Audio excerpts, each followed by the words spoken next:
Ho he de confessar. Tot això és per culpa meva. Això és el que jo volia. Bé, no és el que volia. O sigui, sí que és el que volia, però no ho volia ben bé així. El diumenge 8 de març, el meu jo egoista volia que es tanquessin les escoles i es tanqués tot, que comencés el confinament a casa. Aquella nit ho vaig desitjar molt fort fins que em vaig quedar adormida. L'endemà feia càlculs perquè el confinament acabés just a l'inici de la Setmana Santa. Aquell dilluns 9 de març me'l vaig passar actualitzant Twitter, esperant la notícia, i res. Quin dia més llarg. Dimarts i la notícia seguia sense arribar. Tot seguia igual. No us podeu imaginar com de llarga se'm va fer aquella setmana. Va ser horrible. Aquella nit gairebé no vaig dormir, així que el dimecres a primera hora del matí vaig realitzar la dansa de la confinació.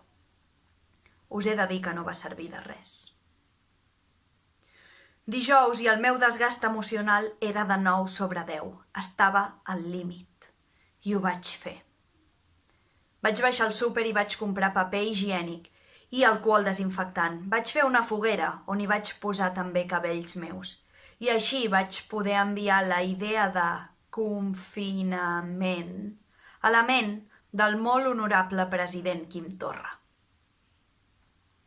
Sí, volia aquesta merda de confinament. Volia deixar de treballar i quedar-me a casa uns dies.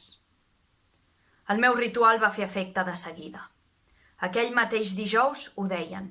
Podia confinar-me a casa. Després d'una llarga espera, per fi arribava. Això era el que jo volia. Ho heu d'entendre.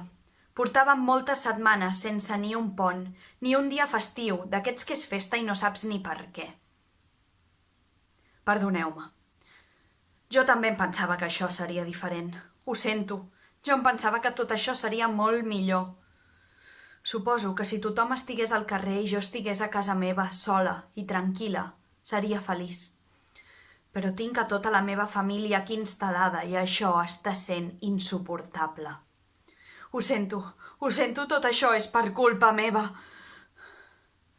Tot i que, ara que ho penso, si quan anés a comprar trobés paper higiènic, podria fer un altre ritual per arreglar-ho. De fet, egoistes de merda que compreu compulsivament, tot això és per culpa vostra.